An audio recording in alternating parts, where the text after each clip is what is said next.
विक्रम बाल वार्ता विभाग 1। लेखक उपाध्याय श्री विश्रुत्यश विजय जी महाराज साहेब। प्रायोजक राजेश कामदार, नागपुर। 1। डरावने को डराओ। जोएना चक्रवर्ती। एक बार तू मेरे हाथ आ, फिर तुझे पता चलेगा यह छोटी सी छोरी शेरनी है या चिड़िया। जोएना मात्र 10 वर्ष की अल्पायु में भी अपार साहस की धनी थी। उचित कदकाठी के संग आकर्षक व्यक्तित्व की धनी थी। लड़की होते हुए भी उसका व्यवहार, रहन सहन, हाव भाव व रुचि सारी लड़कों जैसी ही थी। उसे क्रिकेट खेलना, कसरत करना व छोटे बाल रखना बहुत पसंद था। निडरता ही उसके व्यक्तित्व की विशेषता थी। परंतु उसके माता पिता उसकी इन हरकतों व अजीबोगरीब शौक से हैरान परेशान रहते थे। उन्हें कभी समाज की चिंता सताती तो कभी किसी अनहोनी का डर। टोके जाने पर प्रायः जोएना निडरता से कहती, माँ, मैं लड़की बनकर पैदा हुई हूं तो क्या हुआ, हमेशा शर्माना और मन मारकर रहना जरूरी थोड़े है। मैं तो अपने तरीके से वैसे ही जीऊंगी जैसा मुझे अच्छा लगता है।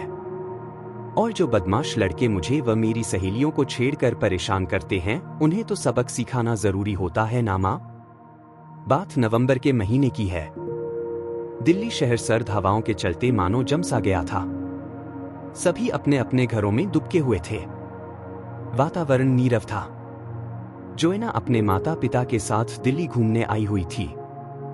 दोपहर को तीनों होटल से बाहर निकले।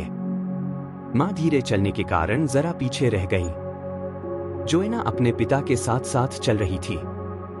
पिताजी के हाथ में महंगा मोबाइल फोन था। अचानक एक व्यक्ति पीछे से तेजी से आया और पिताजी को जोर से धक्का लगाकर नीचे गिराकर मोबाइल हाथ से छीनकर भाग खड़ा हुआ। जोएना अकस्मात हुई इस घटना से पहले तो जरा सहम गई, परंतु बाद में अपनी हिम्मत से काम लिया और पूरी ताकत लगाकर चोर के पीछे दौड़ी। चोर ने उसे पीछे आते देख जोर से धमकाया, परंतु उसके बहादुर मन पर उस धमकी का कोई असर न हुआ। वह तो बस उसे पकड़ना चाहती थी। आखिरकार जोएना ने चीते के समान फुर्ती से उस चोर पर छलांग लगाई और भूमि पर गिराकर उसकी छाती पर चढ़ गई और लात व घूंसों से मारने लगी। जोएना ने जोर से चिल्लाकर कहा, आ, अब तुझे बताती हूं कि मैं चिड़िया हूं या शेरनी। चोर स्तब्ध था उसकी हिम्मत पर। वह चाहते हुए भी उसके चंगुल से बाहर नहीं निकल पा रहा था। एक 10 वर्षीय बच्ची को एक जवान मुस्टंडे चोर को पीटते देख हल्ला सुनकर चारों तरफ भीड़ जमा हो गई। जोएना के पिता ने भीड़ को सारी सच्चाई बताई। पुलिस भी आ गई। इंस्पेक्टर के साथ साथ भीड़ में मौजूद हर एक व्यक्ति ने जोएना के शौर्य व हिम्मत की भूरी भूरी प्रशंसा की। देश की सारी बेटियों को जोएना की बहादुरी से प्रेरणा लेनी चाहिए। छत्तीसगढ़ में जोएना की वाहवाही होने लगी। टीवी व अखबार में जोएना की बहादुरी के किस्से बताए जा रहे थे। 2. कभी न हिम्मत हारिए। कशिश धानानी, अहमदाबाद, गुजरात। मैं मेरी बहन का बड़ा मार हूं। मुझे तो कैसे भी इसे बचाना है। दिसंबर की गुलाबी सर्दी की शाम थी। कशिश अपनी मम्मी से पार्क में जाकर खेलने की अनुमति मांग रहा था। अपने साथ अपनी छोटी बहन जो मात्र 1 वर्ष की थी, उसे भी ले जाना चाह रहा था। मां ने कहा, बेटा, तू खुद छोटा है, इसे कैसे संभाल पाएगा। इस पर कशिश ने एक जोरदार बड़े भाई की तरह जवाब दिया, मम्मी, मैं 10 वर्ष का हूं तो क्या हुआ, हूं तो मैं इसका बड़ा भाई, और बड़ा भाई होने के नाते मैं इसका खूब ध्यान रखूंगा। प्लीज मम्मी, जाने दो ना, हम लोग खूब खेलेंगे। कशिश के आग्रह पर मम्मी ने जाने दिया और बहन का ख्याल रखने की हिदायत दी। ठंड का मौसम होने के कारण पार्क में कोई विशेष चहल पहल न थी। कशिश ने छोटी बहन को घास पर बैठाया और खेलने लगा। थोड़ी देर बाद एक वृद्ध महिला अपने जर्मन शेपर्ड कुत्ते को लेकर पार्क में टहलने आई। कुछ देर टहलने के बाद वह बेंच पर बैठ गई और अपने कुत्ते को आजाद छोड़ दिया। कुत्ता गुर्राते हुए कशिश व उसकी बहन की ओर लपका। उसने बच्ची के पैर को जबड़ों में कस लिया। कशिश पहले तो घबराया, परंतु फिर हिम्मत करके कुत्ते को दूर भगाने की कोशिश करने लगा। उसने अपनी छोटी बहन को गोद में उठाने की कोशिश की, परंतु कुत्ते का शिकंजा इतना मजबूत था कि वो छुड़ा नहीं पा रहा था। दोनों बच्चे मदद के लिए चिल्ला रहे थे, परंतु सर्दियों की शाम थी, सारे लोग अपने अपने घरों में बंद थे। अब कशिश ने दृढ़ निश्चय किया अपनी बहन को बचाने का। उसके सामने सिर्फ अपनी बहन के प्राण थे। भाग कर गया और कुत्ते के साथ गुत्थम गुत्था हो गया।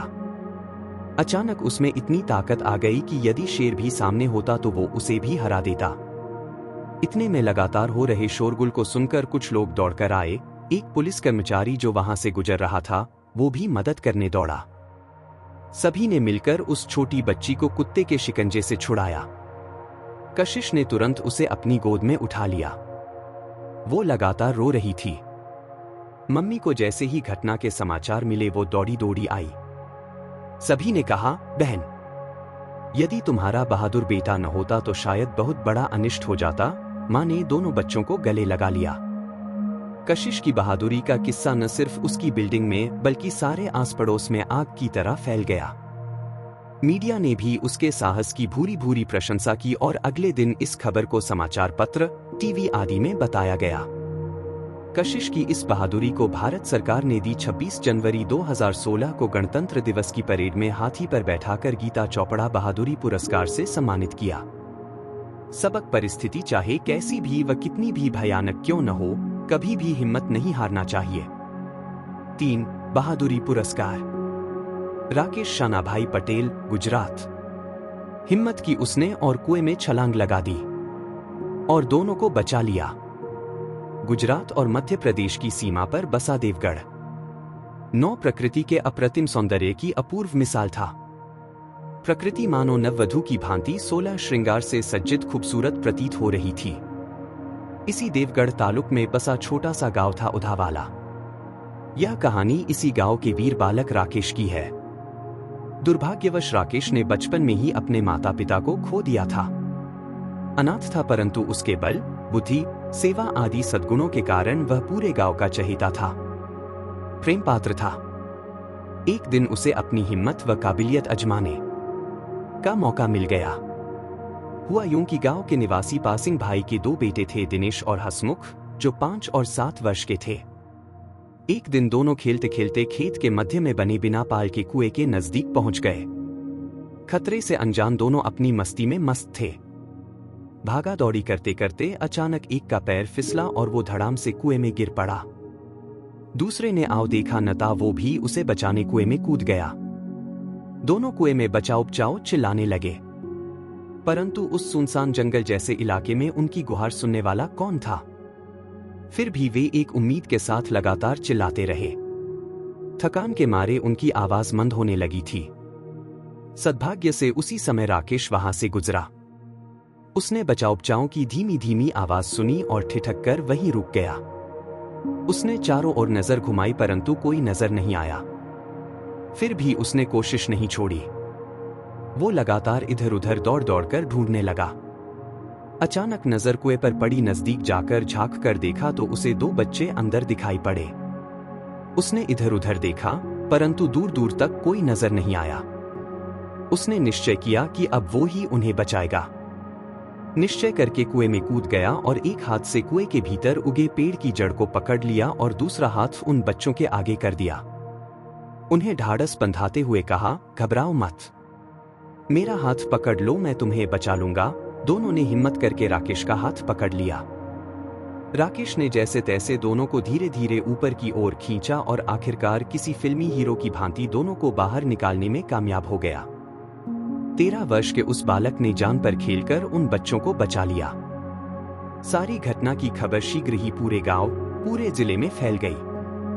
बच्चों के माता पिता ने धन्यवाद के साथ साथ राकेश के सर पर आशीर्वाद के ढेर लगा दिए। दूसरे दिन शाला प्रबंधन ने उसका तहे दिल से सम्मान किया। गुजरात सरकार के मंत्री श्री बच्चूभाई ने स्वयं वहां आकर राकेश का सम्मान किया। उसकी बहादुरी के किस्से टीवी, समाचार पत्रों में छा गए। भारत सरकार ने उसे बहादुरी पुरस्कार देने हेतु दिल्ली बुलाया। 26 जनवरी 2016 को परेड में हाथी की सवारी में सम्मिलित करके देश के प्रधानमंत्री श्री नरेंद्र मोदी ने गीता चोपड़ा बहादुरी पुरस्कार से सम्मानित किया। 4 जो दूसरों की मदद करता है, भगवान उसकी मदद करता है। रामदीन थारा, मिजोरम। अगर हम दिल से किसी की मदद करते हैं तो भगवान भी हमारी मदद करता है। भारत देश की पूर्वी दिशा में बसा एक सुंदर राज्य मिजोरम। यह कहानी है मिजोरम राज्य के एक गांव में रहने वाले रामदीन की। 15 वर्ष की अल्पायु में भी अपार हिम्मत का धनी व सरल स्वभावी था रामदीन। रेलवे स्टेशन पर पिताजी की चाय की दुकान में पिताजी का हाथ बटाता था। सुबह स्कूल जाता और शाम को चाय की दुकान का काम पूरी कर्मठता से संभालता था। पिताजी का हृदय उसके सेवाभाव को देखकर गदगद हो उठता। वे कहते, बेटा, बहुत आगे बढ़ना, खूब तरक्की करना, दुनिया में खूब नाम रोशन करना। जनवरी का महीना था, साल 2015। गांव से बाहर आने जाने का एक ही रास्ता था। उस रास्ते में एक हाई टेंशन लाइट का ट्रांसफार्मर था। यही वजह थी कि गांव का हर व्यक्ति उस रास्ते से जाने से कतराता था, डरता था, क्योंकि यदि भूल से भी जरा सा भी छू जाए तो जोर का करंट लगने से मृत्यु का भय था। इसीलिए इस रास्ते को छोड़कर अन्य लंबे रास्ते से आने जाने में ज्यादा सुरक्षित महसूस करते थे। उसी दिन गांव के 2 लड़के, जो अच्छे दोस्त थे, एक दूसरे को अपनी बहादुरी की डींगे हाँकते हुए उसी रास्ते से निकलने लगे। हम किसी से नहीं डरते, कोई खतरा वतरा नहीं है। अचानक न जाने कैसे थोड़ी सी असावधानी होते ही एक करंट की चपेट में आ गया और बुरी तरह से तड़पने लगा। दूसरे ने बिना सोचे समझे मदद के लिए हाथ आगे बढ़ाया तो वह भी वही करंट से चिपक गया। दोनों की हालत मरणासन सी हो गई थी। बार बार मदद के लिए पुकारने लगे। दूसरे रास्ते से गुजरते हुए रामदीन और उसके पिताजी के कानों में उनके चिल्लाने की आवाज पड़ी। दोनों मदद करने के लिए दौड़े, परंतु वहां पहुंचकर उन दोनों की हालत देखकर दोनों सकते में आ गए। दोनों उनकी मदद करने की तरकीब सोचने लगे। इधर उधर लकड़ी ढूंढने लगे, परंतु उन्हें लकड़ी कहीं नजर नहीं आई। अचानक रामदीन बाज की फुर्ती से लपका और एक लड़के के बालों को पकड़कर जोर से खींचा। वो लड़का छिटकाकर दूर जा गिरा। रामदीन ने हिम्मत करके दूसरे लड़के को भी इसी तरह खींचकर उसे करंट के प्रवाह से अलग किया। आखिरकार रामदीन की हिम्मत, सूझबूझ और परोपकार का भाव काम कर गया। दोनों की जान बच गई। जब लोगों को बात का पता चला तो सबने रामदीन की हिम्मत की खूब तारीफ की। डॉक्टरों ने कहा यदि थोड़ी देर और हो जाती तो दोनों को मरने से नहीं बचाया जा सकता था। सबने रामदीन से पूछा कि आखिर ऐसी विकट घड़ी में तुम्हें ये उपाय सूझा कैसे? रामदीन ने सरलता व आत्मविश्वास से जवाब दिया कि भगवान भी उनकी मदद करता है जो दूसरों की मदद करता है। पूरे मिजोरम में रामदीन की बहादुरी के किस्से गूंजने लगे। रामदीन को दी 26 जनवरी 2016 को गणतंत्र दिवस पर हाथी की सवारी करवाई गई और उसकी वीरता के लिए देश के प्रधानमंत्री श्री नरेंद्र मोदी ने गीता चोपड़ा पुरस्कार से सम्मानित किया। 5. मेरे दोस्त का घर।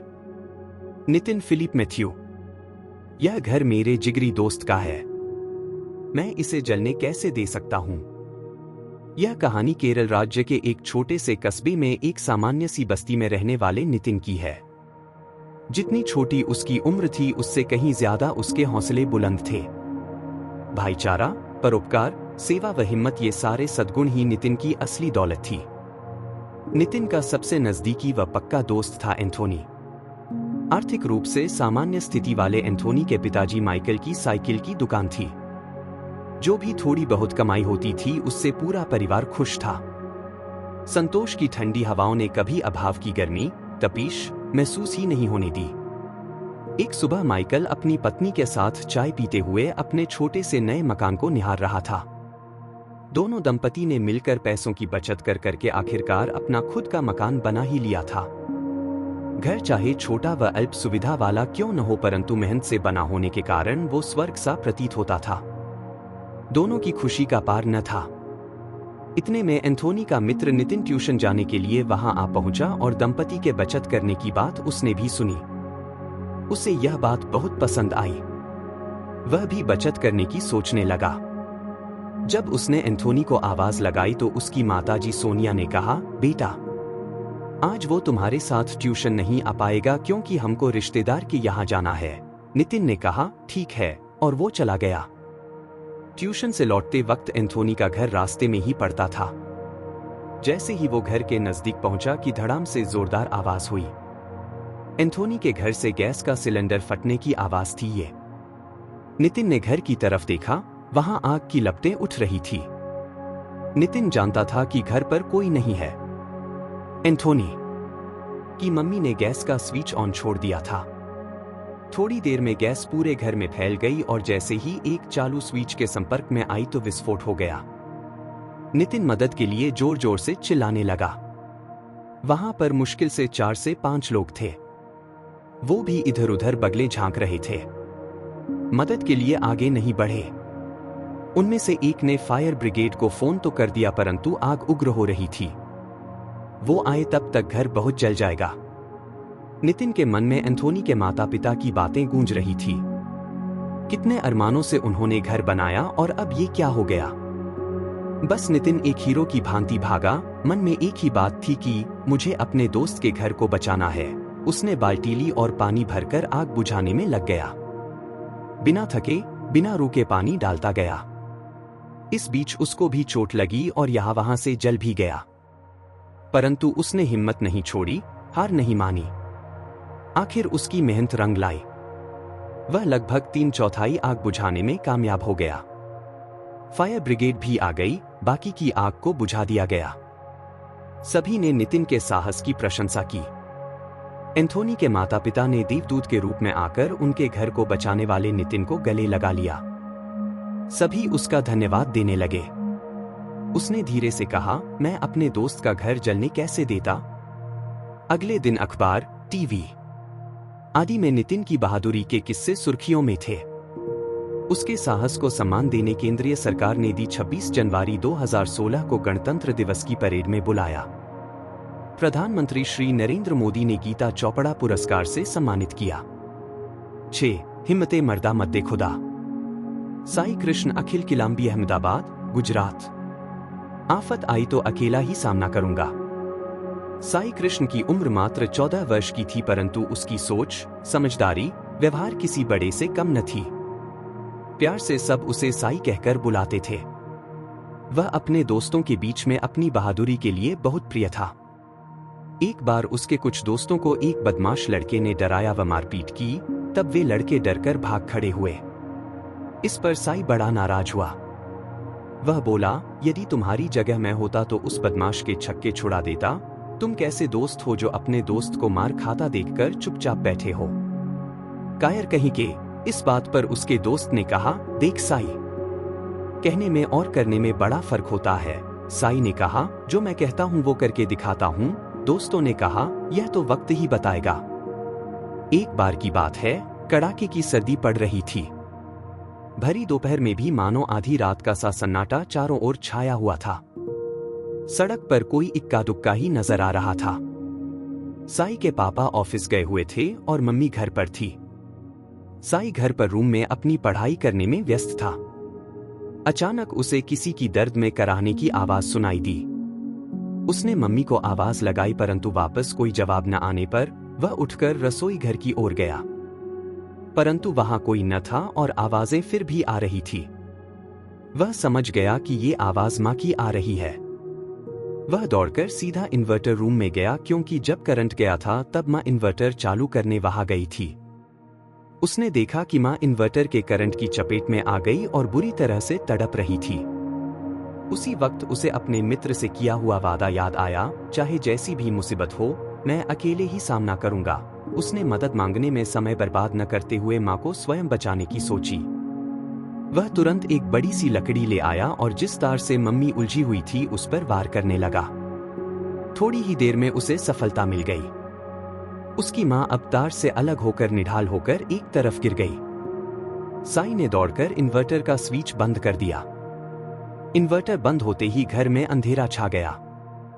फिर भी वह दौड़कर पड़ोसी के घर गया और एम्बुलेंस बुलवाया। एम्बुलेंस आई तब तक साई के पिता भी घटनास्थल पर पहुंच गए। साई की सूझबूझ और बहादुरी की वजह से साई की मां मौत के मुंह में जाने से बच गई। उन्हें नया जीवन मिल गया था। सारी घटना को जानकर सभी ने साई के साहस की खूब प्रशंसा की। मीडिया ने भी साई की बहादुरी को सराहा और प्रचार किया। उसके सभी दोस्तों को भी बहादुरी की प्रेरणा मिली। साई की बहादुरी का किस्सा जब केंद्रीय सरकार तक पहुंचा तो उन्होंने उसे गीता चोपड़ा पुरस्कार के लिए आमंत्रित किया। 26 जनवरी 2016 को गणतंत्र दिवस पर देश के प्रधानमंत्री ने सम्मान किया और बहादुर बच्चों के साथ हाथी पर बिठाया। हिम्मते मर्दा मत दे खुदा। 7 दादी का कमाल। रुचिता शिवमपेट, तेलंगाना। रुचिता ने दोनों को बचाया। जैसे ही बस से बाहर कूदी, बस में विस्फोट हो गया। यह घटना 24 जुलाई 2015 की है। सुबह का समय था। 8 वर्ष की रुचिता अपने छोटे भाई व बहन को लेकर स्कूल जाने के लिए तैयार थी। इतनी छोटी सी उम्र में भी वह अपने छोटे भाई बहन की जिम्मेदारी अच्छे से निभाती और उसके हौसले भी बुलंद रहते थे। स्कूल की बस ने जैसे ही हॉर्न बजाया, तीनों बस की ओर दौड़े। रुचिता ने पहले उन दोनों को चढ़ाया, फिर खुद चढ़ी। बस फर्राटे से सड़क पर दौड़ने लगी। उसकी सूझबूझ वाले व्यवहार के कारण सभी उसे दादी माँ कहकर ही बुलाते थे। वह तो बस के ड्राइवर को भी झिड़क देती, अंकल गाड़ी सामने देखकर चलाइए, गाड़ी चलाते समय बातें करना अच्छी बात नहीं होती। ड्राइवर हंसकर जवाब देता, अच्छा दादी माँ, ध्यान रखूंगा। आगे के रास्ते में रेलवे क्रॉसिंग थी, वहां फाटक नहीं था। ड्राइवर अपनी धुन में आगे बढ़ते जा रहा था। वह इस बात से बेखबर था कि ट्रैक पर रेलगाड़ी आ रही है। बस जैसे ही पटरी पर पहुंची, ड्राइवर रेलगाड़ी की सीटी की आवाज सुनते ही घबरा गया। बहुत कोशिश करने पर भी पटरी पर फंसी हुई बस को वो आगे पीछे सरका नहीं पाया। सभी घबराहट व डर के मारे रोने चिल्लाने लगे। रुचिता झट से अपने भाई व बहन को बस से खींचकर बाहर निकालने लगी। भाई तो बाहर आ गया, परंतु बहन भीतर ही रह गई। इतने में ट्रेन का धक्का लगा और बस आगे से चकनाचूर हो गई। सभी बस के पीछे के दरवाजे से उतरने लगे। बस में आग लग चुकी थी।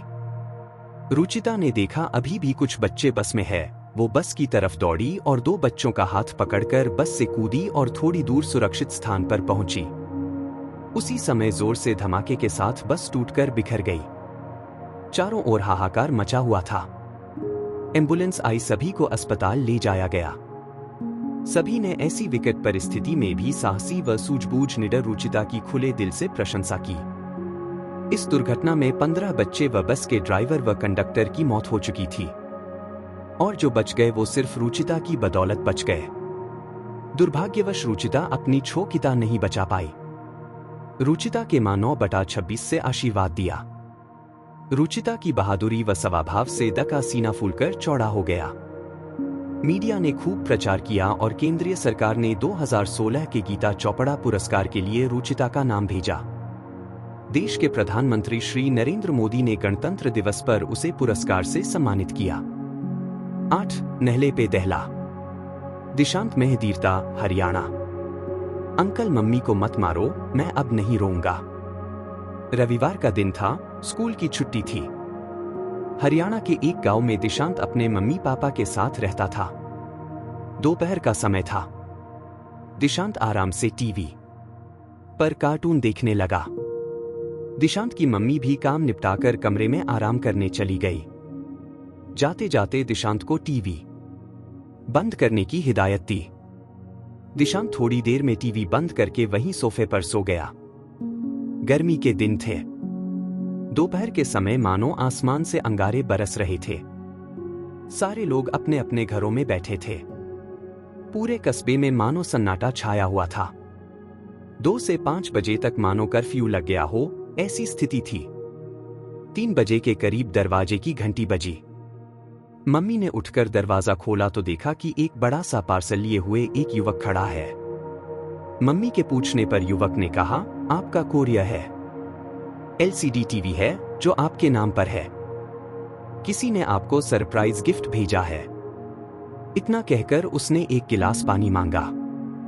मम्मी पानी लेने रसोई में गई। इतने में युवक तेजी से मुड़ा और दरवाजा अंदर से बंद कर लिया और मम्मी के गले पर एक बड़ा सा चाकू लगा दिया। दोनों स्तब्ध रह गए। कुछ देर तक समझ ही नहीं आया कि क्या हो रहा है। दिशांत घबराकर रोने लगा तो चोर ने उसे जोर से धमकाया और चुपचाप बैठने के लिए कहा। दिशांत कांपते हुए बोला, अंकल मेरी मम्मी को मत मारो, मैं अब नहीं रोऊंगा। चोर ने गहने और रुपए निकालकर देने को कहा। मम्मी सारे गहने उतार कर देने लगी।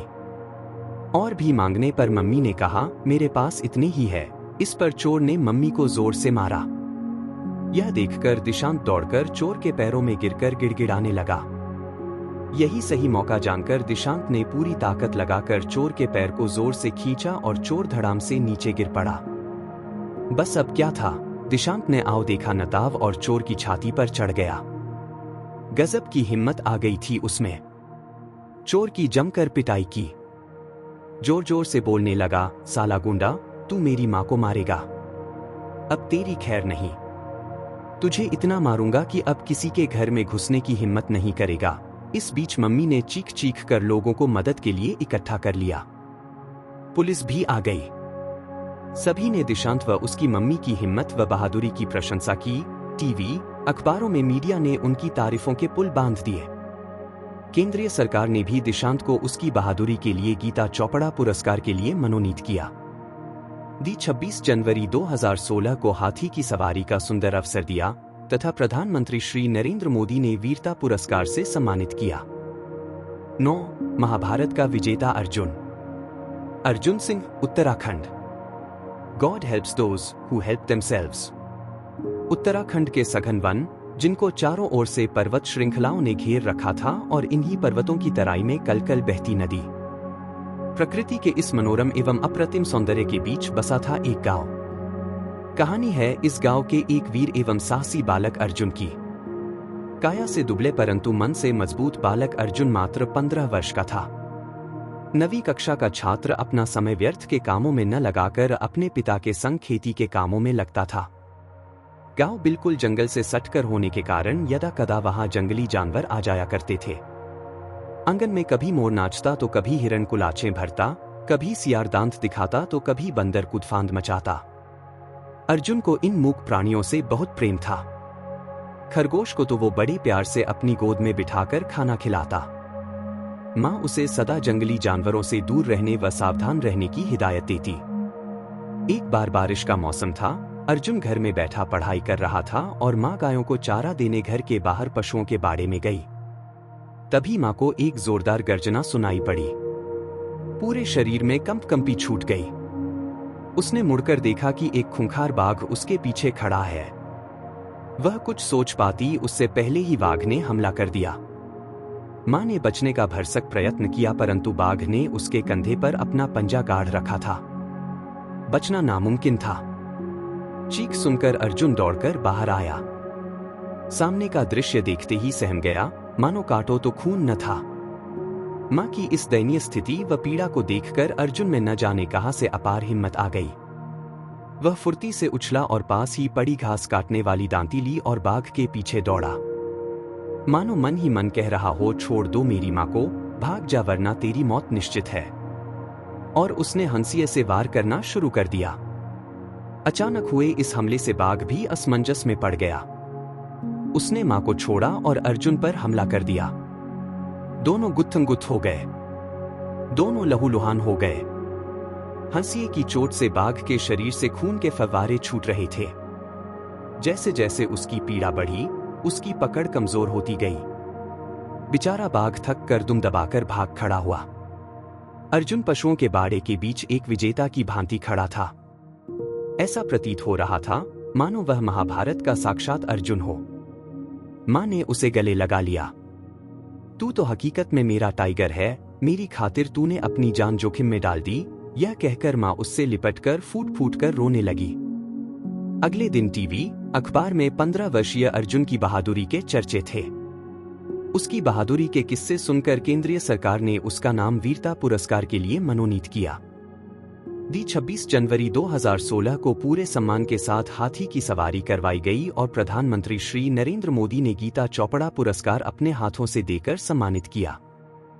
10. भले ही मैं मर जाऊं। अंजलिका टिनसांग, मेघालय। मैं मेरे भाई के लिए कुछ भी कर सकती हैं। रविवार का दिन था। सुबह के समय बर्फीली हवाएं चल रही थी। पूरा शहर बर्फ का गोला बना हुआ था। सारे लोग अपनी अपनी रजाई में दुबककर सो रहे थे। सिर्फ व्यापार करने वाले या नौकरी पेशा लोग ही घरों से बाहर दिखाई पड़ रहे थे। अंजलिका भी अपनी रजाई में दुबकी हुई थी। इतने में मां ने आवाज दी और फटाफट उठने के लिए कहा। उसे उठाकर मां अन्य घरेलू कामों में व्यस्त हो गई। इतने में अंजलिका का छोटा भाई अर्जुन, जो मात्र 7 माह का था, रोने लगा। उसकी रोने की आवाज सुनकर अंजलिका दौड़कर उसके पास गई और उसे चुप कराने लगी। माँ ने पूछा, इतनी देर से उठा रही हूँ, तब तो नहीं उठी और अब भाई की आवाज सुनकर एकदम से उठ गई। अंजलिका, हाँ माँ, मैं अपने प्रिय भाई को कैसे रोने दे सकती हूँ। माँ बेटी के बीच की नोकझोंक प्रायः रोज का किस्सा था। माँ और पापा को आज कार्यवश बाहर जाना था तो माँ ने उसे कुछ जरूरी हिदायतें दी और भाई का ध्यान रखने को कहा। उनके जाने के बाद अंजलिका कुछ देर अपने भाई के संग खेलने लगी। कुछ देर बाद उसने भाई को पालने में सुलाया और खुद बरामदे में कपड़े सुखाने चली गई। अचानक एक अनहोनी घटित हो गई। टेबल फैन के वायर का एक कोना टूटा हुआ होने से उसमें शॉर्ट सर्किट हो गया और जलता हुआ तार पास पड़े बिस्तर पर गिर पड़ा। धीरे धीरे बिस्तर ने आग पकड़ ली और वह भड़भड़ जलने लगा। अंजलिका इन सब से बेखबर बरामदे में कपड़े सुखा रही थी।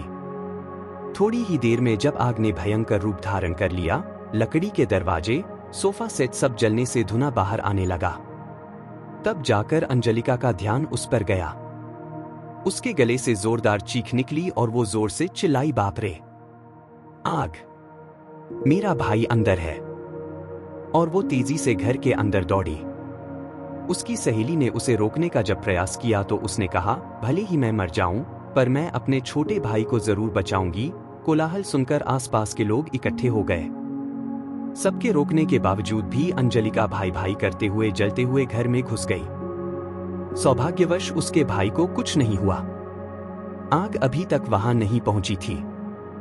उसने दौड़ के भाई को पालने से निकाला, गोद में उठाकर उसे चूमा और बाहर की ओर भागी। दरवाजा धू-धू करके जल रहा था। अंजलिका ने पास में पड़ी चादर उठाई और अपने भाई को उसमें लपेटा और बाहर दौड़ी। इस बीच उनके माता पिता भी आ गए। सारा दृश्य देखकर दोनों के होश हवास उड़ गए। एक पल के लिए लगा जैसे घर के साथ साथ दोनों बच्चों से हाथ धो बैठे। आंखों के आगे अंधियारा छा गया। इतने में सामने से उम्मीद की एक किरण चमकी। अंजलिका अपने भाई को गोद में लिए खड़ी थी। वह खुद यहां वहां जगह जगह से जल गई थी, परंतु इस पर भी उसके मुख पर एक विजेता वाली मुस्कान तैर रही थी। माता पिता ने दोनों को गले लगा लिया। दोनों की छाती अंजलिका की सूझबूझ व बहादुरी को देखकर गर्व से फूल गई थी। सभी की जबान पर अंजलिका के साहस के चर्चे थे। आखिरकार उसने अपने भाई को मौत के मुंह से जो बचा लिया था। मीडिया में भी खूब प्रसिद्धि हुई। केंद्रीय सरकार ने भी अंजलिका की साहस भरी कहानी सुनकर दांतों तले उंगली दबा ली। उसे सन 2016 के गीता चोपड़ा वीरता पुरस्कार के लिए मनोनीत किया। 26 जनवरी की परेड में उसे हाथी की सवारी करवाई और स्वयं प्रधानमंत्री श्री नरेंद्र मोदी ने अपने हाथों से उसे पुरस्कृत करके सम्मानित किया। 11 चिंता मत करो, तुम सुरक्षित हो। मोरिस चिंगओम। बिना सोचे समझे की गई बहादुरी भी मुश्किल पैदा कर सकती है। प्रकृति की अमूल्य धरोहर से मालामाल राज्य है मणिपुर। इसी राज्य के एक सुंदर शहर में एक बहादुर बालक मोरिस 8वीं कक्षा का छात्र था और हमेशा अपनी कक्षा में अव्वल आता था। रविवार का दिन था। हमेशा की तरह शाम की वक्त मोरिस अपने अन्य दोस्तों के साथ बगीचे में खेल रहा था। कुछ ही देर हुई कि एक मित्र बोला, अरे यार, रोज एक ही जगह खेल खेल कर बोर हो गए हैं, चलो कहीं और खेलते हैं। इतने में रोडिन बोला, मुझे एक आइडिया आया है, क्यों न हम सामने की बिल्डिंग बन रही है, उसकी छत पर जाकर खेलें, बड़ा मजा आएगा। बिल्डिंग में हमें रोकने टोकने वाला कोई भी नहीं है। सारे मित्र रोडिन से सहमत थे, बस एक को छोड़कर, मोरिस। उसके चेहरे पर चिंता की लकीरें साफ झलक रही थी। उसे एक अनजान खतरे का भय था। उसने कहा, नहीं, हम यही बगीचे में खेल लेते हैं, वहां खतरा है। पर बाकी सभी बच्चों को बिल्डिंग में ही खेलना था, सो सब उसी ओर चल पड़े। नई जगह होने से सब रोमांचित थे। बिल्डिंग में कंस्ट्रक्शन का काम चालू होने से कहीं ईंटों का ढेर पड़ा था तो कहीं रेत का ढेर था, कहीं सीमेंट की बोरियां पड़ी थी तो कहीं लकड़ियों का ढेर था। सारे बच्चे लुका छिपी का खेल खेलने लगे। रोडिन दौड़ता दौड़ता छत के किनारे पर बनी पानी की टंकी के पीछे छुप गया। वह इस खतरे से अनजान था कि वहीं नजदीक से बिजली का नंगा तार गुजर रहा था। स्वयं को छुपाने की कोशिश में अचानक उसका हाथ नंगे तार को छू गया। करंट के भयानक झटके के लगने से उसके मुंह से चीख निकल गई और वो तड़पने लगा। खेल में मशगूल होने के कारण किसी का ध्यान उसकी ओर नहीं गया। अचानक मोरिस की नजर उस पर पड़ी। जैसे ही उसने रोडिन का हाथ पकड़ना चाहा, उसे भी करंट का झटका लगा और वो दूर जा गिरा। अब वो अन्य उपाय सोचने लगा। उसने पास में पड़ी टूटी कुर्सी की लकड़ी उठाई और रोडिन का हाथ तार से छुड़ाने लगा। मोरिस अपनी कोशिश में कामयाब रहा। उसने रोडिन को गले लगाकर कहा, चिंता मत करो दोस्त, अब तुम सुरक्षित हो। उसे हाथों हाथ अस्पताल ले जाया गया। मोरिस अपनी सूझबूझ व बहादुरी के कारण सबका हीरो बन गया था। रोडिन के माता पिता ने आभार व्यक्त किया। मोरिस ने न सिर्फ रोडिन की बल्कि अपनी बुद्धिमानी से बाकी बच्चों की भी जान बचाई थी। उसके इस पराक्रम को 26 जनवरी 2016 के गणतंत्र दिवस समारोह पर प्रधानमंत्री श्री नरेंद्र मोदी के हाथों गीता चोपड़ा पुरस्कार से सम्मानित किया गया। 12 तोपों से सलामी दी। शेर था का शूरवीर मुकुंद शहीद हो गया। शेरथा गांव में आज भीड़ लगी थी।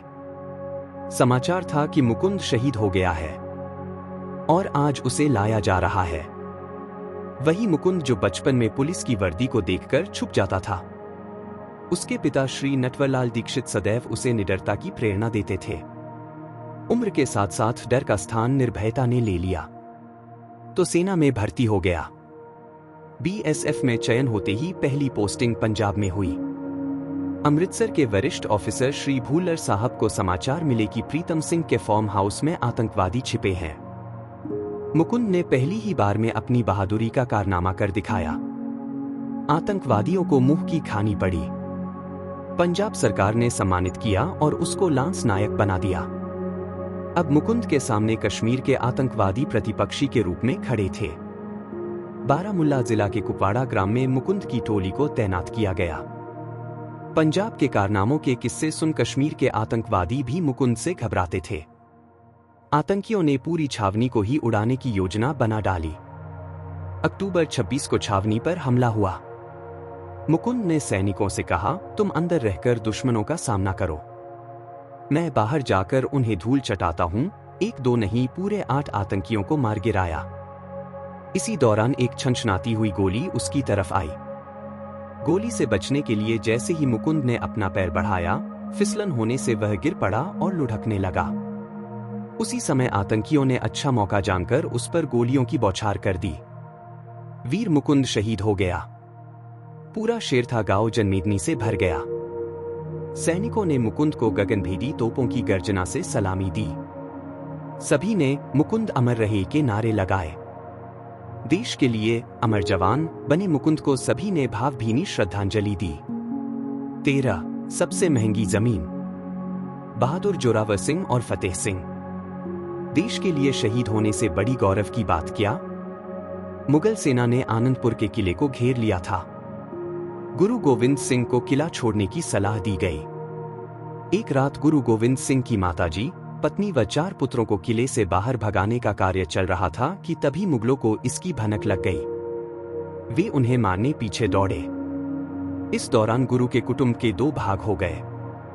पहले भाग में गुरु और उनके 2 बड़े पुत्रों ने चमकौर के पुराने किले में आश्रय लिया और दूसरे भाग में माता, पत्नी व 9 वर्षीय जोरावर सिंह और 7 वर्षीय फतेह सिंह थे।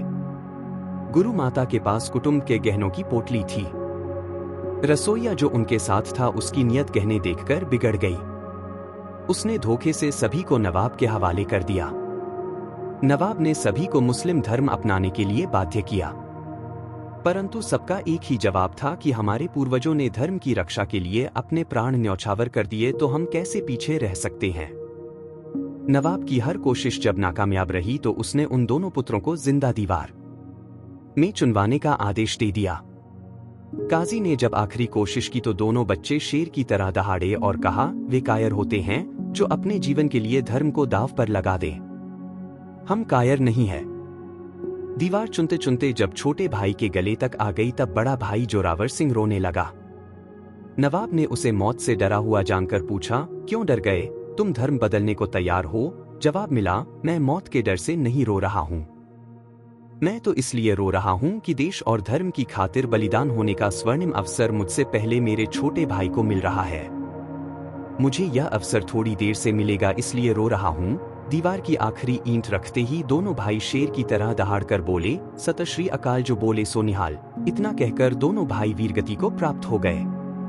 छोटी सी उम्र में किए गए इस बड़े बलिदान की गौरव गाथा इतिहास के पन्नों में अमर हो गई। यहाँ पर यह दर्शाना उचित होगा कि जिस भूमि पर जोराव सिंह और फतेह सिंह को चुनवाया गया, वह जमीन दीवान टोडरमल जी ने नवाब वजीर खान से उन दोनों बच्चों के दाह संस्कार के लिए खरीद ली। यह दुनिया की सबसे महंगी जमीन कही जाती है, क्योंकि वजीर खान ने इसकी कीमत जमीन पर सोने की मोहरें बिछाकर भरने की रखी थी। यह था टोडरमल जी का गुरु प्रेम। 14 बलिदान का इतिहास। बहादुर बादल। चारों ओर से हजारों मुसलमान से घिरे एक किशोर दोनों हाथों से तलवार चलाते हुए दुर्ग के नजदीक पहुंच गया। दुर्ग पर तैनात सैनिकों को संबोधित करते हुए कहा, बहादुर सैनिकों तैयार हो जाओ। यह आवाज सुनते ही किले में तैनात सारे सैनिक सावधान हो गए। सभी सैनिकों ने केसरिया पहन लिया। राजपुतानियों ने 1000 मन लकड़ी इकट्ठी कर एक बड़े खड्डे में भर दी और उसमें आग लगा दी। यह रोमांचक, हृदय को दहला देने वाला दृश्य था चित्तौड़ का। चित्तौड़ की गद्दी पर राणा रतन सिंह विराजमान थे। उनकी रानी पद्मिनी अनुपम सौंदर्य की स्वामिनी थी। उसके सौंदर्य की चर्चा देश विदेश में फैली थी। दिल्ली के बादशाह अलाउद्दीन खिलजी ने भी रानी पद्मिनी के सौंदर्य की प्रशंसा सुनी, उसे पाने के लिए लालायित होने लगा। वह 20,000 सैनिकों के दल को लेकर चित्तौड़ के किले पर धावा बोलने चल पड़ा। पूरे 12 महीने तक वह चित्तौड़ के किले के बाहर छावनी डालकर रहा। अपनी दाल गलती हुई न जानकर अलाउद्दीन ने एक चाल चली। उसने राणा को संदेश भेजा कि मुझे रानी पद्मिनी का चेहरा मात्र दर्पण में दिखा दो, मैं चला जाऊंगा। राणा ने सोचा, यदि इतना करने मात्र से हजारों का रक्तपात रुक जाए तो हर्ज ही क्या है। राणा ने बादशाह की बात स्वीकार कर ली। सारे इंतजाम कर दिए गए। जब बादशाह पद्मिनी का चेहरा देखकर वापस जा रहा था तो भारतीय संस्कृति का निर्वाह करते हुए राणा उसे छोड़ने किले के दरवाजे तक गया। जैसे ही दरवाजे के पास पहुंचा, बादशाह के स्टे षड्यंत्र के अनुसार उसके सैनिकों ने राणा को बंदी बना लिया। यह समाचार मिलते ही किले में हाहाकार मच गया। बादशाह की सेना के आगे राणा की सेना अल्प थी। सीधा संग्राम संभव ही नहीं था। रानी पद्मिनी ने मामा गोरा सरदार के साथ एक योजना बनाई। उसने बादशाह को संदेश भेजा कि यदि वो राणा को छोड़ दे तो रानी पद्मिनी बादशाह के पास आने को तैयार है। रानी के साथ 700 दासियां भी आएगी। बादशाह ने अपनी योजना सफल हुई जानकर सहर्ष स्वीकृति दे दी। शाम को किले के भीतर से एक के बाद एक 700 पालकियां बाहर आई। पद्मिनी के वेश में उसी का भाणेज था। रानी पद्मिनी राणा से मिलने गई जब उसके 2 लोहारों ने राणा की बेड़ियां तोड़ दी और शेष पालकियों में छिपे सैनिक बादशाह के जश्न में डूबे सैनिकों पर टूट पड़े। सरदार गोरा और बादल ने दुश्मन के छक्के छुड़ा दिए। आधी दुश्मन सेना को उन्होंने खत्म कर दिया था। थके हुए सरदार गोरा पर 10 यवनों ने एक साथ हमला बोल दिया। दुश्मन के इस प्रहार से गोरा वीरगति को प्राप्त हो गए। उधर बादशाह किले में जाकर रानी को उठाने पहुंचा, पर बादल ने अपने पराक्रम से उसकी योजना सफल नहीं होने दी। भारी मात्रा में दुश्मन सैनिकों के आगे अब चित्तौड़ की सेना कम पड़ रही थी। सारे सैनिक जान लगाकर लड़ रहे थे। उधर रानी पद्मिनी ने किले में मौजूद प्रत्येक औरत के साथ अग्निकुंड में कूदकर जौहर कर लिया। जब तक राणा का एक भी सैनिक जिंदा था, बादशाह का एक भी सैनिक किले में प्रवेश नहीं पा सका। विजय के मद में बादशाह ने जैसे ही दुर्ग में प्रवेश किया, रानी पद्मिनी के साथ सभी औरतों को जलकर राख होते हुए देखकर हैरान रह गया। बहादुर बादल ने अपनी अंतिम सांस तक मुगलों को किले में पैर नहीं रखने दिया। उसने अपनी स्वामी भक्ति व बहादुरी से अपना नाम अमर कर दिया। बलिदान का ऐसा इतिहास रच डाला कि आने वाली पीढ़ियां जब जब उनके किस्से सुनेगी तब तब उनका भी पौरुष जाग उठेगा। 15 अबे ओ अंग्रेज की औलाद। बहादुर सुभाष, आजाद हिंद फौज के संस्थापक। 5 वर्ष के सुभाष को अंग्रेजी स्कूल में पढ़ने भेजा गया। उस अंग्रेजी शाला में अंग्रेजी बालकों के साथ साथ बंगाली बालक भी पढ़ते थे। अंग्रेजी बालक बिना बात बंगाली बालकों का अपमान करने का कोई मौका नहीं चूकते थे। कभी कालिया कहकर चिढ़ाते तो कभी पानी तक पीने नहीं देते। नाक में दम कर रखा था। परंतु विरोध करने की हिम्मत किसी की नहीं होती थी। सभी बंगाली विद्यार्थी मन मारकर तिरस्कार का घूंट पीकर चुपचाप बैठ जाते थे। एक बालक था जिसका खून इन सारी बातों से खौल उठता था। स्वाभिमान पर लगी हर चोट उसके भीतर एक ज्वाला उत्पन्न करती थी। वह प्रत्येक अपमान का बदला लेना चाहता था। एक बार सभी खेल रहे थे, तभी एक अंग्रेज विद्यार्थी ने कहा, ये भारतीय बड़े नीच होते हैं। ये कहकर एक ने दूसरे बंगाली लड़के के सर पर ठोका। सभी मन ही मन में गुस्से हो रहे थे, परंतु किसी ने विरोध नहीं किया। सुभाष सबको देख रहा था। अब उसकी सहनशक्ति जवाब दे गई थी। वह जोर से दहाड़ा, अबे ओ अंग्रेज की औलाद, हिम्मत है तो मेरे सामने आ। इतना कहकर वो अंग्रेज बालकों पर टूट पड़ा।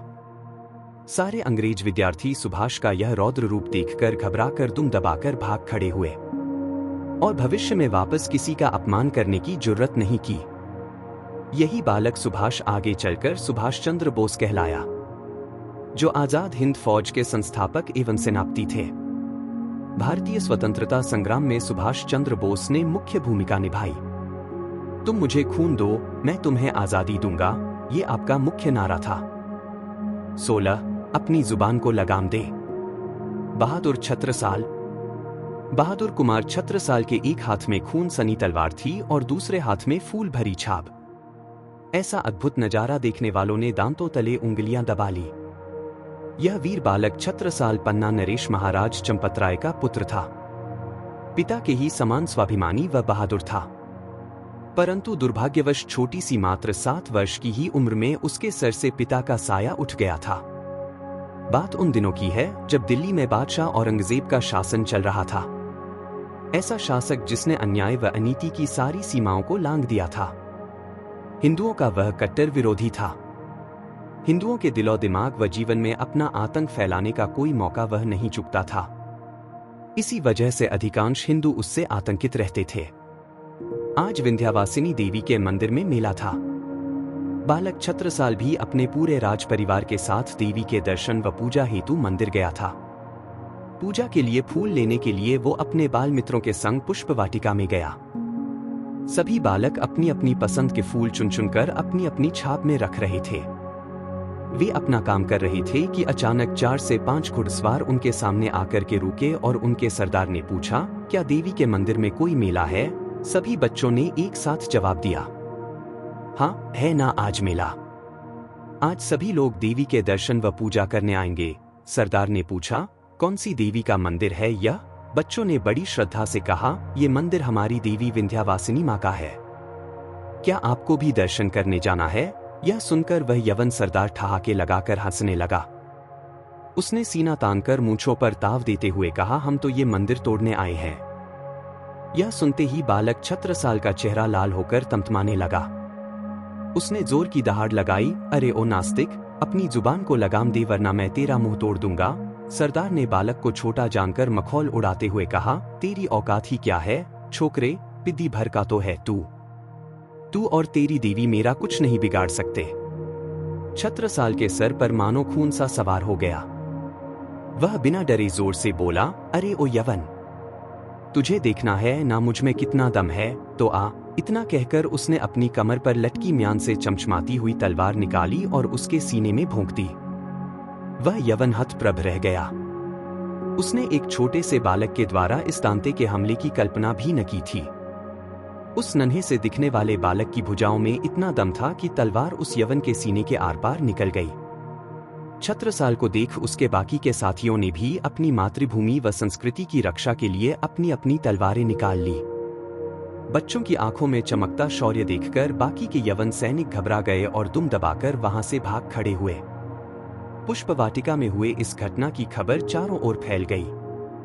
खबर सुनते ही सुजान राव सैनिकों के साथ वहां आ पहुंचा।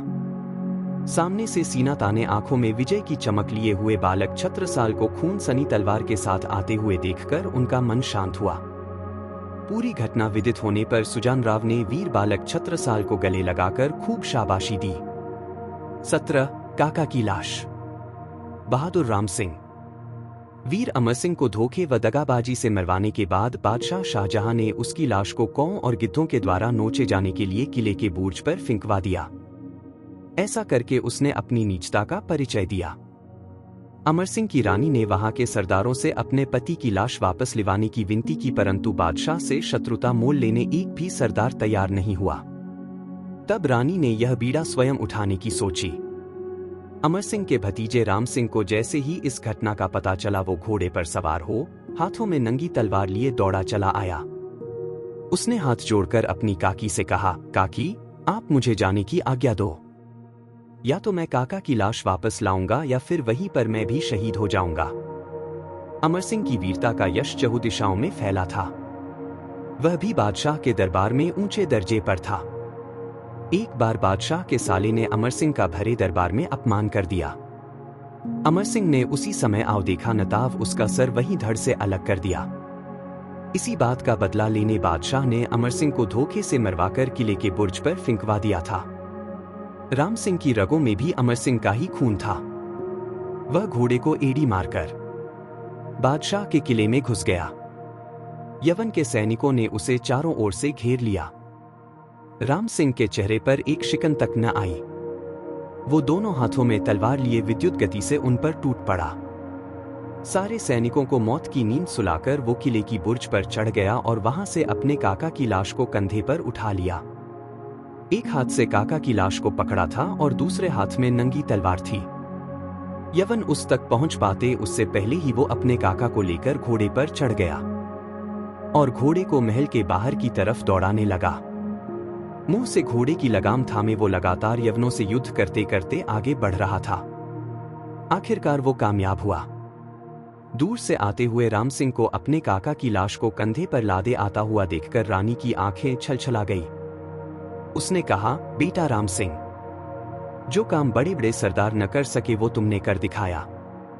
तुमने मेरी लाज रख ली। इतिहास में तुम्हारा नाम स्वर्णाक्षरों में लिखा जाएगा। सब तुम्हारी गौरव गाथा गाते हुए कहेंगे कि जो काम बड़े बड़े तीसमारखा नहीं कर सके वो एक बालक ने कर दिखाया है। 17 काका की लाश। बहादुर राम सिंह।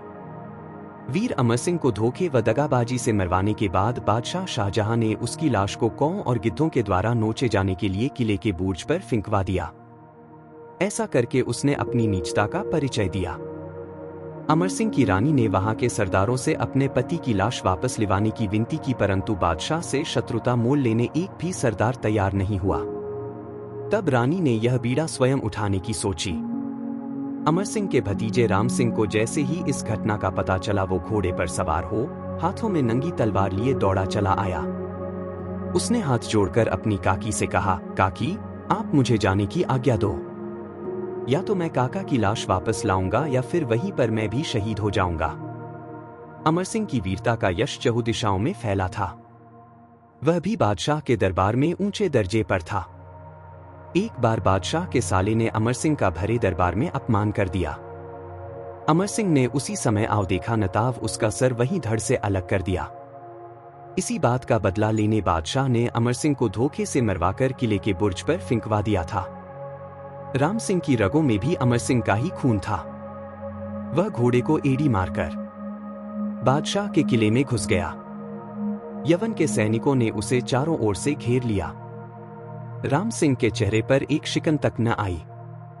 वो दोनों हाथों में तलवार लिए विद्युत गति से उन पर टूट पड़ा। सारे सैनिकों को मौत की नींद सुलाकर वो किले की बुर्ज पर चढ़ गया और वहां से अपने काका की लाश को कंधे पर उठा लिया। एक हाथ से काका की लाश को पकड़ा था और दूसरे हाथ में नंगी तलवार थी।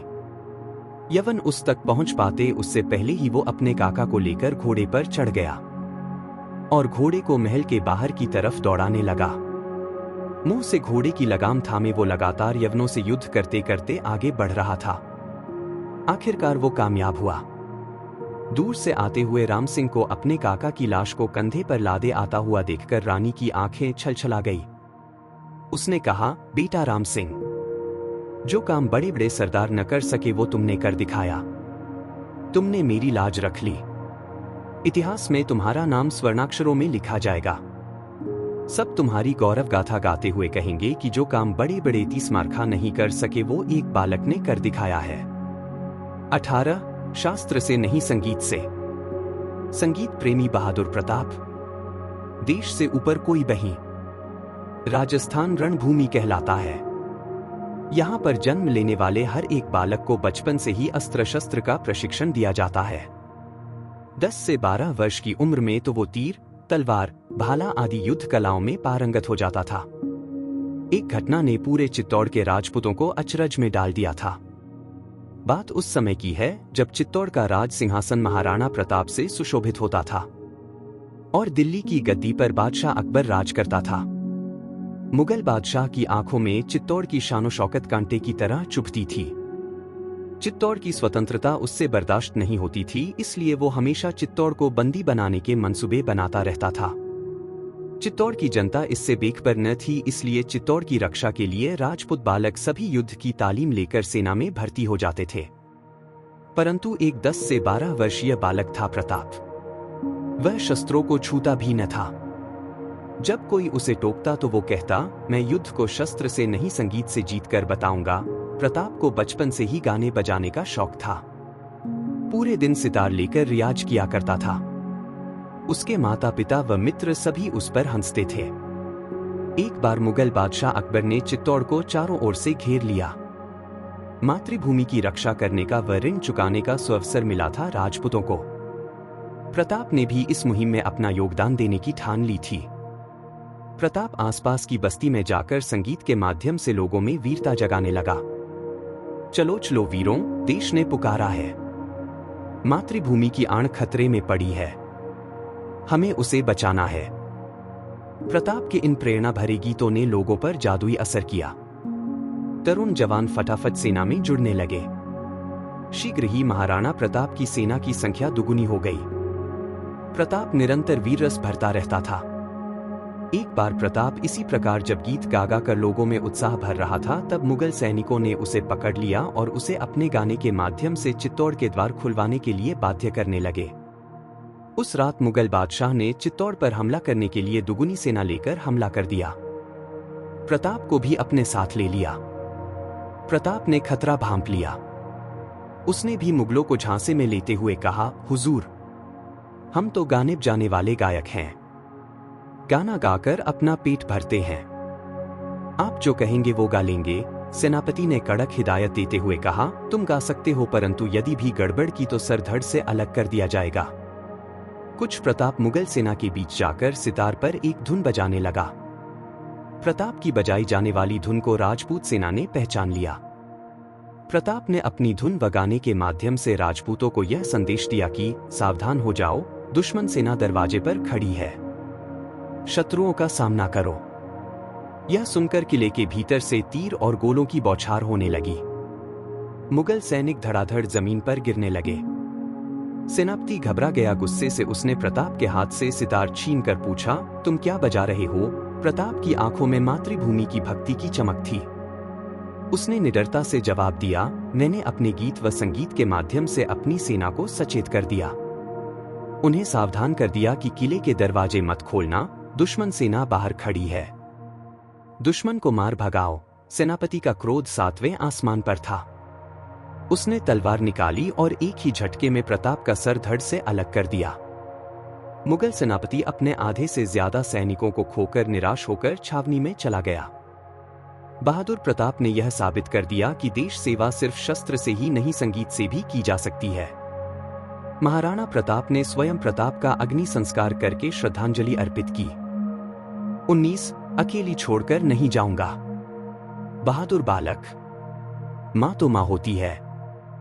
रामपुर गांव आज गमगीन था। गांव में शमशान जैसा सन्नाटा छाया हुआ था, क्योंकि नामचीन डाकू सुमेर सिंह आज गांव पर हमला करने वाला था। डाकू सुमेर सिंह खूंखार, क्रूर व जुल्मी था, इसीलिए गांव में कोई उसका सामना करने की हिम्मत नहीं कर पाता। पूरा प्रदेश उसके खौफ से आतंकित रहता था। इसीलिए जब भी डाकुओं की टोली गांव में आती थी, तब सारे लोग अपने अपने घरों में दीपक बुझा दिया करते थे। डाकू अंधेरा होने से हाथों में मशाल लेकर के आए थे। वो उसी मशाल से गांव के घरों में आग लगाने वाले थे। उसी वक्त सुमेर सिंह आया और कहने लगा, रुको, मुझे एक घर में दिया जलता दिखाई दे रहा है। देखूं तो जरा, कौन है जिसे मेरा खौफ नहीं? कौन है जो मेरे होते हुए अपने घर को रोशन कर रहा है? वह उस गरीब के झोंपड़े के दरवाजे के नजदीक पहुंचकर खड़ा हो गया। उसने झांक कर अंदर देखा, वहां पर एक टूटी खाट पर एक वृद्धा दर्द से कराह रही थी, वहीं एक 10 साल का बच्चा बैठा था। डाकू के आने की आहट सुनकर वृद्धा घबरा गई। उसने अपने बेटे से कहा, बेटा, तुम भी जान बचाकर गांव से बाहर भाग जाओ, वरना डाकू तुझे गोली मार देंगे। बेटे ने माँ का हाथ पकड़कर कहा, माँ, आपने कड़ी मेहनत करके पाई जोड़कर बड़ी मुश्किल से मुझे पाल पोस कर बड़ा किया, खुद भूखी रहकर मुझे खिलाया। आज मुश्किल घड़ी में मैं तुम्हें छोड़कर चला जाऊं? नहीं माँ, नहीं, मैं इतना कृतघ्न नहीं हो सकता। मैं कमजोर ही सही पर डाकू का सामना करूंगा। मैं मर भी जाऊं, शहीद हो जाऊंगा, फिर भी तुझे यहां अकेला छोड़कर नहीं जाऊंगा। डाकू सुमेर दरवाजे पर खड़ा सारी बात सुन रहा था। वह सोचने लगा कि सभी मेरे नाम से भी डरकर भागते हैं, परंतु यह बालक तो मातृभक्त है, इसे किसी का खौफ नहीं है। धन्य है उसकी मातृभक्ति। डाकू को भी अपनी मां की याद आ गई। उसके घर में भी मां बीमार और गरीबी का आलम था। मां की दवा के लिए भी पैसे न थे। वक्त की मार ने उसे डाकुओं की टोली में शामिल होने को मजबूर कर दिया। अतीत की यादों ने उसके हृदय को झकझोर कर जगा दिया। उसने सोचा, मेरी मां ने तो दवा और सेवा के अभाव में दम तोड़ दिया, परंतु अब और किसी मां को ऐसी मौत मरने नहीं दूंगा। धन्य है यह बालक जो अपने प्राणों की परवाह किए बिना अपनी मां के प्राणों की रक्षा व सेवा के लिए चट्टान की तरह खड़ा है। इसका अहित करके मैं अपनी वीरता को शर्मसार करूं? इसके घर के जलते दीपक ने मेरे भीतर की इंसानियत की लौ जला दी है। वह फूट फूट कर नन्हे बालक की तरह रोने लगा। उसकी आवाज सुनकर मां बेटा दोनों सिहर गए। डाकू ने दोनों को ढांढस बंधाया, कहा, तेरे घर की ज्योत सदा जलती रहे, ऐसी दुआ देकर वो उल्टे पैर लौट गया। 20 सूझबूझ और बलिदान। वीर बालक छगन। आज से लगभग 150 वर्ष पूर्व की बात है, जब देश पर अंग्रेजों का शासन हुआ करता था। डकैती, चोरी, आतंक व अराजकता का माहौल चारों ओर था। लोगों का जीना दुर्भर हो रहा था। घटना नवसारी के पास के छोटे से गांव मरौल की है। एक दिन अफवाह आई कि पीढ़ाराव ने तलक पर गांव पर हमला कर दिया है। लूटपाट के किस्सों से आसपास का सारा क्षेत्र परेशान था। मानो इन पीढ़ाराव के लालच का कोई अंत न था। खबर थी कि वो कभी भी हमला कर सकते हैं। बस एक नदी को पार करने की देरी थी। गांव में सभी बचाव की चर्चा कर रहे थे। वहीं एक बालक छगन उन सब की बातें ध्यान से सुन रहा था। उसने बड़ी समझदारी से कहा, यदि हम सब मिलकर सामना करें तो अवश्य ही उसको हरा पाएंगे। उसने हर एक घर से युवान को लड़ने के लिए तैयार होने का आह्वान किया, परंतु कुछ तो भय और कुछ स्वार्थ प्रवृत्ति के कारण आगे आने को तैयार न हुए। छगन के मन में रोष के साथ साथ दुहक भी था। उसने निश्चय किया कि चाहे कुछ भी हो जाए, मैं अपने गांव को लूटने नहीं दूंगा। वह अकेला ही गांव के बाहर नदी की ओर चल पड़ा। नदी में काफी फिसलन थी, फिर भी वह बिना रुके चलता रहा। पीढ़ाराव की नजर उस पर पड़ी। उन्होंने छगन को घेर लिया। पूछा, तुम कौन हो? छगन ने धैर्य से निडर होकर जवाब दिया, मैं छगन हूं और नदी के उस पार के गांव से आया हूं। क्या तुम लोग रास्ता भटक गए हो? मैं तुम्हें तुम्हारी मदद कर दूं। सरदार ने कहा, हमें गांव जाना है, नदी पार करनी है। क्या तुम रास्ता जानते हो? छगन ने कहा, हाँ हाँ, क्यों नहीं। जल्दी चलो, नदी में बाढ़ आने वाली है। जल्दी से नदी पार कर लेते हैं, मेरे पीछे पीछे आ जाओ। सभी उसका अनुसरण करने लगे। ज्यों-ज्यों नदी में आगे बढ़ने लगे, नदी की गहराई और फिसलन दोनों बढ़ने लगी। पीढ़ार घबराने लगे। छगन उन्हें हिम्मत बंधाते हुए आगे बढ़ने के लिए प्रोत्साहित करने लगा। छगन धीरे धीरे उन्हें नदी के सबसे अधिक गहरे और फिसलन वाली जगह पर ले गया। एक तरफ अंधेरा होने लगा और सारे के सारे उस कीचड़ में फंस गए। छगन खुद को भी न बचा पाया, परंतु उसने अपने प्राणों की आहुति देकर के भी पूरे गांव को बचा लिया था। सभी ने उसके साहस, सूझबूझ और बलिदान की हृदय से भूरी भूरी प्रशंसा की।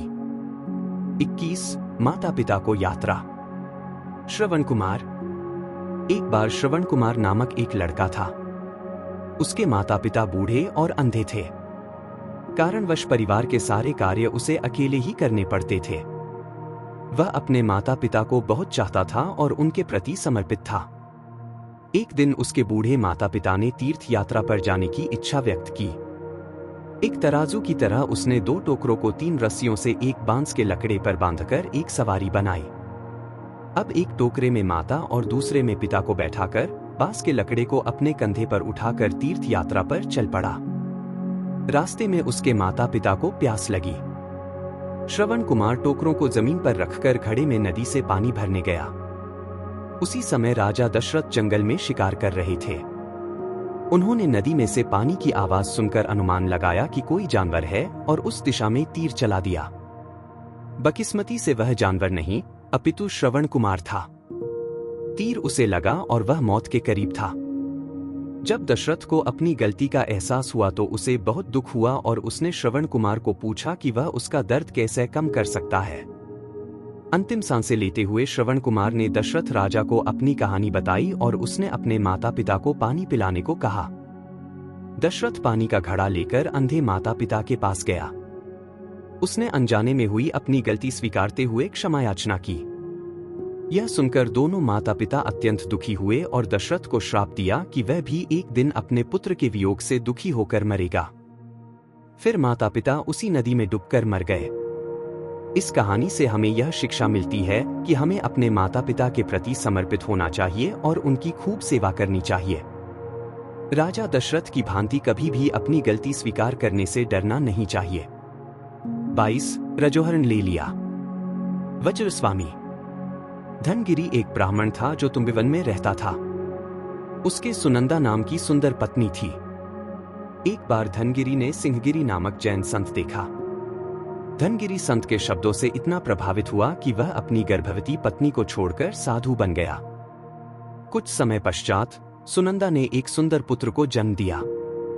बच्चे को देखकर एक पड़ोसन बोली, यदि धनगिरी ने संन्यास नहीं लिया होता तो वह खूब उत्साह से अपने पुत्र का जन्म मनाता।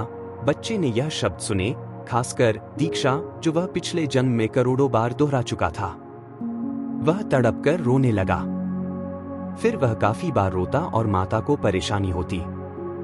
कुछ समय व्यतीत होने के बाद आर्य सिंहगिरी अपने शिष्यों के साथ धनगिरी सहित शहर में आए। धनगिरी सुनंदा के घर गोचरी लेने गए। उस समय बच्चा रो रहा था। सुनंदा ने धनगिरी से कहा, देखो इस बच्चे को मुझे परेशान कर दिया है। उसे अपने साथ ले जाकर मुझे मुक्त क्यों नहीं कर देते? साधु ने कहा, मैं इसे ले जाने के लिए तैयार हूं, परंतु इसे वापस मत मांगना। वह बच्चे को अपने साथ ले गया। गुरु को बच्चा वजनदार लगा, इसलिए उसका नाम व्रजकुमार रख दिया। एक श्राविका ने उस बच्चे के पालन की जवाबदारी ली। वह धार्मिक प्रवृत्ति की थी और भजन कीर्तन लोरी की तरह बच्चे को सुनाती थी। बच्चा यह शब्द सुनकर तुरंत ग्रहण कर लेता। 3 वर्ष का होते होते तो वह ज्ञान की बातें करने लगा। सुनंदा को अपने पुत्र की प्रगति का पता चला और वह उसकी चाहना करने लगी। उस श्राविका से अपना पुत्र वापस लेने का निश्चय किया। उसने आर्य सिंहगिरी से अपना पुत्र वापस मांगा, पर उन्होंने मना कर दिया। हारकर वह राजा के पास अपना पुत्र मांगने गई। राजा चक्कर में पड़ गया। उसने बच्चे को एक कोने में बैठाकर धनगिरी और सुनंदा को उसको सामने बैठाया। बच्चे को किसी एक को चुनने को कहा। सुनंदा ने आकर्षित करने के लिए अपने पास मिठाइयां और खिलौने रखे थे, परंतु वज्रकुमार ने पिता को चुना और हाथ में साधु का रजोहरण ले लिया। अतः राजा ने बच्चा धनगिरी को सौंप दिया। एक दिन जब सारे साधु बाहर गए हुए थे, तब वज्रमुनि एक ऊंचे आसन पर बैठकर व्याख्यान देने का अभ्यास कर रहे थे। उसी समय गुरुजी आए और वज्रमुनि का अति उत्कृष्ट व्याख्यान सुनकर स्तब्ध रह गए। कम उम्र में ही उन्हें आचार्य बना दिया गया। वज्रस्वामी रथावर्त पहाड़ी पर उपवास करते हुए अरिहंत शरण हुए। 23 केवल ज्ञान प्राप्त हुआ। मुक्त। एक बार तीर्थंकर महावीर के शिष्य गौतम पोलासपुर शहर के राजमहल के आगे से गुजर रहे थे। राजकुमार मुक्त दोस्तों के संग खेल रहे थे। अचानक उनकी नजर गौतम पर पड़ी। गौतम स्वामी के शांत व्यक्तित्व से प्रभावित होकर वे अपने मित्रों के साथ खेलना भूल गए। गौतम ने अपना संक्षिप्त में श्रमण साधु होने का परिचय दिया। मुक्त को संतोष नहीं हुआ। वह हर प्रकार के प्रश्न करने लगा, जैसे आप कहाँ रहते हो, क्या करते हो, खाना कैसे लाते हो, कहां से आए हो, कहां जा रहे हो। गौतम ने मुस्कुरा के कहा, हम संत हैं। आत्मनिरीक्षण हमारा ध्येय है। घर घर हम घूमते रहते हैं। खाने की दिक्कत नहीं है। जो भी शुद्ध सात्विक भोजन मिलता है हम खा लेते हैं। अभी मैं शहर के बाहर मैदान से आया हूं। हमारे गुरु भी वहीं हैं। मैं लौटकर वहां जाऊंगा। एमुक्त प्रसन्न होकर गौतम के साथ गुरुजी को देखने चल पड़ा। वहां महावीर स्वामी को व्याख्यान देते देखा। कई श्रावक सुन रहे थे।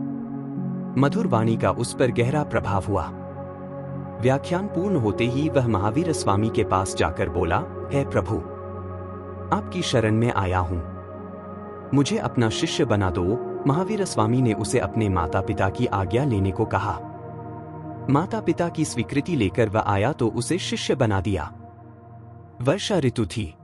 कुछ समय पश्चात भारी वर्षा हुई थी। मकई के खेतों की क्यारियों से पानी बह रहा था। बाल मुनि आकर्षित होकर खड़े थे।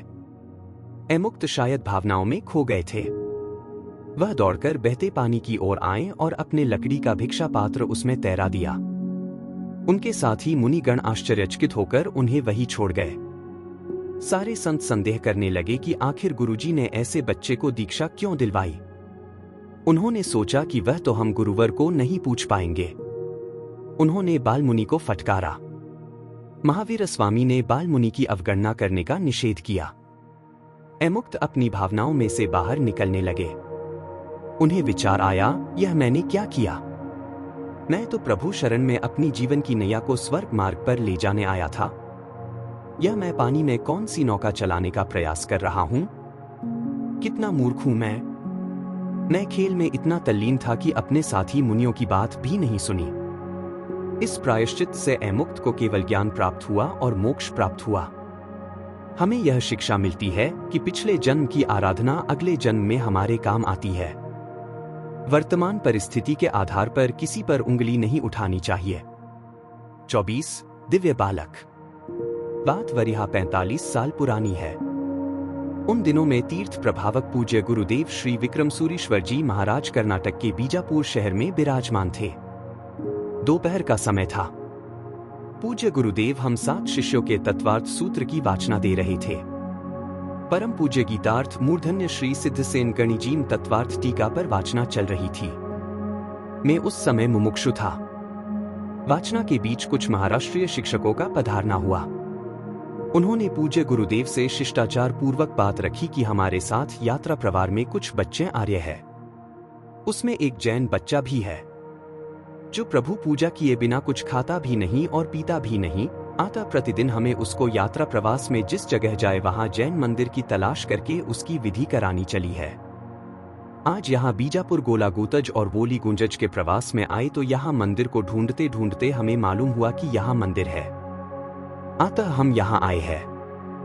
लेकिन आने पर मालूम हुआ कि मंदिर मंगल है। अतः आप मंदिर खुलवाने की कृपा कराए। तब पुजारी जी को बुलवाया गया और मंदिर खुलवा के उस बच्चे की पूजा विधि कराई गई। यहाँ पे हमें बच्चे की संकल्प शक्ति और धर्म का दृढ़ प्रेम दिखाता है। इस बालक की तरह आज भी कई बालकों में नियम का पालन दिखता है। थोड़े समय पहले कोई एक परिवार के साथ कोई बच्चा बाहर घूमने गया। तब होटल में वेज नॉन वेज में दोनों था। बच्चे के ना कहने पर भी उसके पिताजी के साथ जाना पड़ा। लेकिन जब सब्जी का सूप मंगाया गया तब उससे कोई पक्षी का पंख मिला। तब बच्चे की बात को उसके पिताजी ने सही माना। इस तरह आप बच्चों को भी इसी तरह दृढ़ धर्म प्रेम एवं नियम की पाबंदी बनाए रखनी चाहिए।